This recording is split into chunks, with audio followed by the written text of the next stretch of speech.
Hey folks, today I have put together a full tutorial all about iMovie. So if you are new to the subject of video editing, this is the class for you.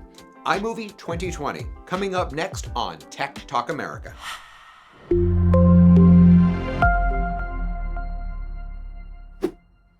Believe it or not, Apple originally released iMovie 21 years ago. The year was 1999 and yours truly was a less than popular 16-year-old high schooler. While many full-time video creators eventually graduate to pro apps like Final Cut Pro, Adobe Premiere, or DaVinci Resolve, a lot of people first started their journey using iMovie. Over the course of this class, I'm going to be teaching you several keyboard shortcuts to help you edit faster and with higher efficiency. And because it can be difficult to remember all of these shortcuts, I have created a simple PDF guide which you are welcome to download and print at home. You'll find a link to that guide in the description of the video. And while I've decided to make this guide free to the public, if you would like to contribute even just a couple of dollars to help support my YouTube channel, it is greatly appreciated. At this point, I feel like I need to give you a brief explanation as to the footage that you're about to see. So a couple of weeks ago, I was visiting friends of mine in Spain, and one of the places that we went to was the Sagrada de Familia in Barcelona. If you ever get the opportunity, I'm telling you, go. It is one of the most spectacular human achievements of all time. By the way, just for some context, I shot all of this footage days before they closed the church due to the coronavirus pandemic. Everything you're about to see was shot on my iPhone, and the only other tool that I used was a 3-axis gimbal. If you're not familiar with the gimbal, this is one of mine. I have about 7 at this point. And what it basically does is it stabilizes your phone so you can get really smooth and steady shots.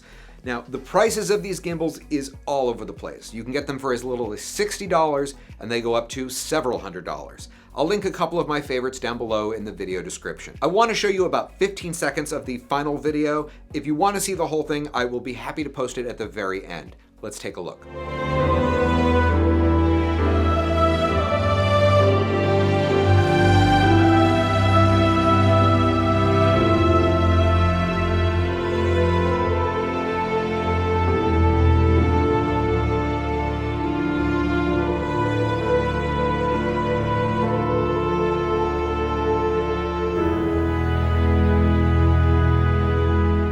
Folks, I hope you enjoyed that little preview. So at this point, let's launch iMovie and click on this plus symbol to create a new movie. Now, the next step in our process is theoretically to import all of our footage. But before we do, we need to have a quick talk about file management, because this stuff is important. For this demonstration, I have all of my footage here in a folder called Spain, which I've located in the Movies folder. That being said, this may not be the best storage solution for you. In fact, depending on how much space you have on your local hard drive, you might want to consider keeping your footage as well as your iMovie library on an external hard drive, and I need to explain the reason why. Anytime you import footage into iMovie, iMovie is ultimately making a copy of that footage, which goes here into this file called iMovie library. So just know that if your Mac is running low on hard drive space, I strongly recommend that you move that file as well as your original footage to an external hard drive. So let's now click Import Media, and I'm going to direct it to my folder of footage. At this point, we're going to start to go through our footage, and we're going to start to find the best parts of each clip to use. Then we're going to drag them down here into this bottom window, which is referred to as the timeline. You'll also notice that if I drag my cursor over any of these clips, also referred to as scrubbing, the window on the right will display a preview of the shot. If at any point you want to play or pause, all you need to do is tap the spacebar. So let's start with this first shot and see how it looks.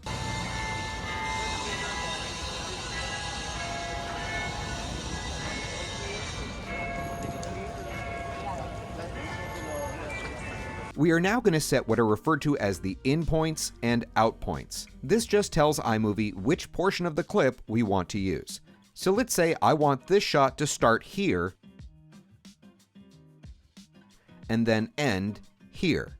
I can just place my cursor at the starting point and then tap the letter I on my keyboard. Now we can go to where the shot is going to end and tap the letter O to set the out point.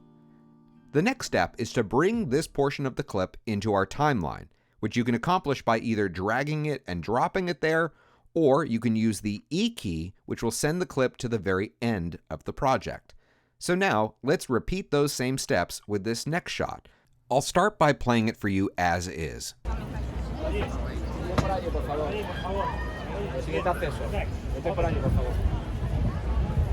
Okay, let's have it start here, so I'll tap the I key to set my in point. Then we'll have the shot end right around here, so I'll tap the O key to set the out point, and now we'll tap the E key to send it to the end of the project. I'm going to speed up this part in editing because basically I'm just going to be repeating those same 3 steps over and over again. I'll set my in point, set my out point, and then send it to the end of the project. Now that I have all of my shots laid out in my timeline, I can now start the process of reordering them. Whenever I make this type of video, I have found it to be easiest to sequence the visuals around the music. Now if I click on the audio tab here at the top left, you'll notice that I can access any song that's in my music library. If I want to add it, all I need to do is drag it and drop it into the timeline below the video. Now, of course, this doesn't mean you can legally use any song that you purchase through iTunes. And these days, if you post copyrighted music on platforms like Facebook, they now can automatically detect it in seconds, which usually results in them either muting your video or deleting it. Trust me, it's happened to me many times. And I like to bring this up because the last thing you want to do is pour your heart into making a video only to have it deleted. Over the last few years, I have tried using several different music licensing services, and the one that I recently switched to and absolutely love is epidemicsound.com.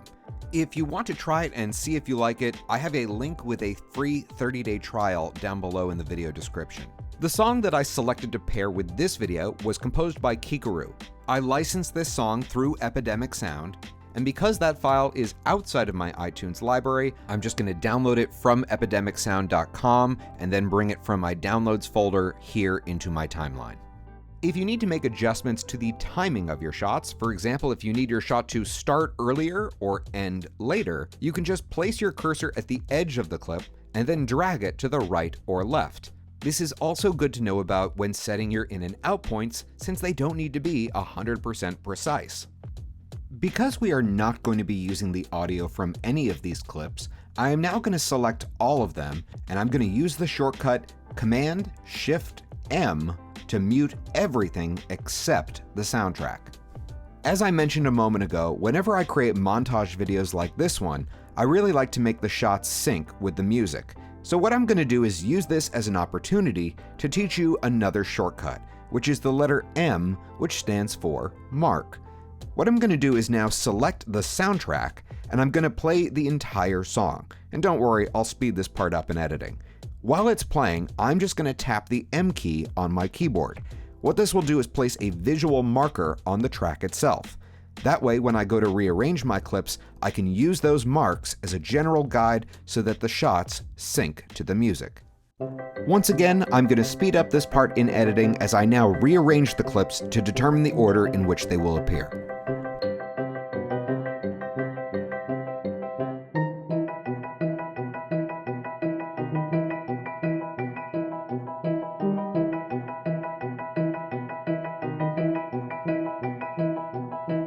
I'm not quite done rearranging my shots, but I am at a very teachable moment.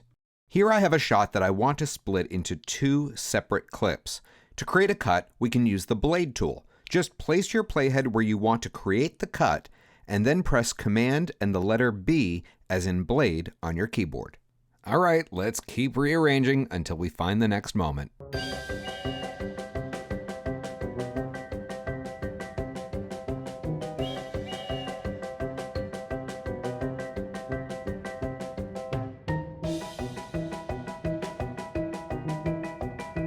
At this point, I have most of my shots in order, but I want to teach you some other aspects of editing, starting with transitions. If you click here at the top left of the window, you will see all of the available options. To add a transition, just drag it between 2 shots. The default timing for a transition is 1 second, which, by the way, you can change in preferences. But if you want to change the timing for just 1 shot, you can just double-click on this bow tie icon. Just be careful about accidentally clicking Apply to All Transitions, and keep in mind that if you ever do, The universal command for undo is Command Z. While all of the clips that I've worked with thus far are video files, I did want to take a moment to talk about working with still images. When it comes to importing a still image into your video, you can either bring it in just like we did with our video, or if that photo is in the Photos app, you can just click over here into Photos, and then I can locate it by either going into All Photos, or if you have it organized into an album, you can just pull it up through this menu. For now, I'm just going to import this photo of me, which is technically in Madrid, not Barcelona, but hey, close enough. And for now, let's just place this at the very beginning of the video. There is a preference that I would like to bring to your attention, which you can access by going to the top menu bar, click on where it says iMovie, and then go into Preferences. The second item on this list is where you can have iMovie automatically add something called the Ken Burns effect to still images, which basically means it'll use a combination of panning and zooming in and out of your photo in order to give it a bit of motion. If that type of effect does not appeal to you, you might want to consider changing it away from the default setting to either fit or crop. One thing to keep in mind is that iMovie doesn't really know what it's looking at, so when it applies the Ken Burns effect, you should anticipate having to give it a bit of guidance. To do this, we're going to click here into the preview window at the top, and we're going to click on this little crop icon right here. When you have the Ken Burns effect turned on, you'll see these two boxes. These represent where the shot begins and where it ends. My advice is to make the difference between these two boxes to be as minimal as possible. A little goes a very long way. Ultimately, the speed at which it takes to go from shot A to shot B is going to depend on how long the shot is. So if you find your movement is too quick, you can just extend the length of the shot, which will allow that transition to take place over a longer period of time. When it comes to adding titles to your videos, you have three options. You can apply them as a video track, in which case it will appear over a black screen. Option 2 is you can add them on top of a solid or animated background, which is where the Backgrounds tab comes into play. And the third option is you can add your title so that it appears on top of other footage. If you want to preview any of these, you can just place your cursor over the preview box and then tap the spacebar. Something I'd like you to keep in mind when going through all of these various options is that all of the fonts that you see appear when previewing these various titles can be changed, and that subtle change can dramatically change the mood. In fact, if your goal is to have your video not look like something that was made in iMovie, you might consider using a font that did not come with your Mac. I've posted a link to one of my favorite resources for fonts down below in the video description. Before we apply our title, I'd like to take this opportunity to teach you one more shortcut. Instead of having to drag my title on top of my shot, I can just position the playhead to where I want the title to come in, and then I can tap the Q key on my keyboard. The technical name for this is Add to Connected Media. Let's now go over many of the tools that you'll see here at the very top, which can all be used to improve the look of your video. The first tool that you'll see here at the very top left is the Magic Wand tool. This is where you can let iMovie's AI feature take the wheel and make its call about how to improve the look of your video. The next tool to the right is Color Balance. In a nutshell, white balancing is the process of adjusting the colors to make everything look natural. If you're making a home movie, this part may be overkill, but for those of you who are trying to make your videos look a bit more polished, this is definitely a process that you'll want to familiarize yourself with. To properly white balance, you would normally hold up something white when you're making a video. And yes, a white piece of paper works just fine. Then you would go here into this setting, click on white balance, and then click on the piece of paper. Now, I didn't have anything with me at the time when I took this photo, but just to prove my point, you'll notice that when I click into different areas of the photo, it changes the overall tone. The other two options are Match Color, where you can reference the white balance from another shot, or you can use the skin tone balance if your shot includes subjects that are on camera. The next icon is our color correction options. This first bar represents the shadows, midtones, and highlights of your video, which you can slide to adjust. The next tool is for saturation options, and next to that, we have color temperature. So if you want to make things look a bit cooler, you can slide this to the left, and if you want to make it warmer, you can slide it to the right. Next, we have cropping options, which of course includes the Ken Burns effect. The other two options that we have not discussed are fit and crop to fit. The next icon that you see here is for stabilization and a one-click option to eliminate a rolling shutter effect. The stabilization tool essentially is punching in on your video so that iMovie can effectively crop out the shake of the camera. I found this feature is best used with the settings set to low, and I found it only works well if your subject is well lit. Rolling shutter is the effect that you'll see when filming something that is in motion and your camera is recording at a lower frame rate. The next tool here is for making adjustments to the volume, and if you have multiple clips that are stacked on top of each other, you can check this box here to automatically lower the volume on those other shots. This next icon is used for removing background noise, or you can also add an equalizer. So for example, if you wanted to further enhance your vocals. The next icon, which looks a little bit like a speedometer, is where you can go to retime your shots. So for example, if you wanted to slow down or speed up your clip. These three little circles here contain your video and audio filters. So for example, if we go into video filters, I can make this shot instantly look black and white, or I can use this filter here to make it look like it's in a sci-fi movie. The audio filters are great when you're trying to manipulate your audio to make it sound like it's in a different environment. For example, if you want to make it sound like someone's talking to you on the phone. Hello, Mr. Cox. This is Nurse Anita calling. Anita, vaccine.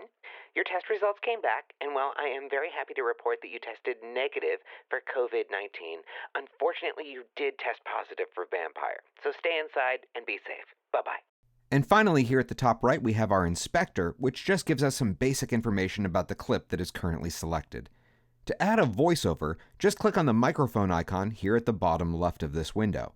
While technically you can use the microphone on your Mac, I'd like to remind you of the famous saying that while most people will forgive bad video, most people will not forgive bad audio. If we go here to the microphone settings, you can see that the mic that I'm using to record this video is the Hype mic made by the company Apogee. I only recently started using this voiceover mic and I absolutely love it. If you want to check it out, I'll post a link down below in the video description. When you want to record a voiceover, just place your playhead where you want the voiceover to begin, and then click on the red record button. You'll see a countdown from 3, and when you're done recording your clip, iMovie will automatically lower the volume of any other audio sources. Now that we've gone over all of these different tools which you can use to enhance your video, I want to share with you probably the biggest trick of this entire video, and I promise this will save you a ton of time. Many times when you're editing a video, you are going to need to make the same types of corrections to multiple shots. So rather than having to adjust each shot individually, instead, you can create what we call a base correction and then deploy all of those changes or just some of those changes to the other shots. I will let you know this is where your PDF guide is really going to come in handy. So let's say I have this first shot perfected, and now I want to deploy all of those settings to a bunch of other shots. All I need to do is click on my master clip, copy it by pressing Command and the letter C, then we're going to select the other shots and we're going to press Command Option V. Now, if you only want to paste certain changes, for example, the volume correction or just the color correction, I will put the hotkeys for all of those in your PDF guide. When you're done editing your video, I would recommend that regardless of where you are going to ultimately post it, that you always use this method. Just go to the File menu, then go to Share, and then select File at the very bottom. Before we export this file, I want to point out a problem that a lot of people encounter. You see here where it says Quality? Right now, we have it set to High Quality. But watch what happens in relation to the file size when I change it to Best Quality, also known as ProRes. You see how that file size just skyrocketed? So if you're trying to post a video to Facebook, high resolution is going to be the best solution for you. It will still look good, and it will keep the file size small enough so that you don't have to wait a decade for it to upload. Okay folks, the video is done, but before I show you the final product, I want to show you a few more handy tips. As your project gets longer, there are going to be points where you're going to need to zoom in or zoom out of your project. You can press the Command key and the plus or minus keys on your keyboard, or if you have a trackpad, you can just use the pinch or pull gesture. Sometimes when you're dealing with audio, you may need to create an adjustment to just a portion of a clip. So for example, if you look at my audio track here, I have this one portion of the song which is starting to peak, and by that I mean it's going to distort when people hear it at home. In order to adjust a portion of a clip, all you need to do is hold down the R key, which stands for range, and then select the portion of the clip that you want to change. Now to lower the volume, I'm just going to drag this little thin line down. You'll notice when I do, it automatically fades my audio back up to its normal level at the very end. Another trick I wanted to throw into this class is how to instantly clone something. So let's say you're making a home movie and you've got a funny sound effect that you're going to use several times. All you need to do to duplicate it is hold down the Option key on your keyboard and then drag your cursor to instantly create another copy. This works with everything, including video clips, sound effects, music, and transitions. And now, without any further ado, let's take a look at the final video.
Thank you for watching, everyone. I hope this video helped you. I hope it inspired you to get out there and start creating content. This is David A. Cox with Tech Talk America. Class dismissed.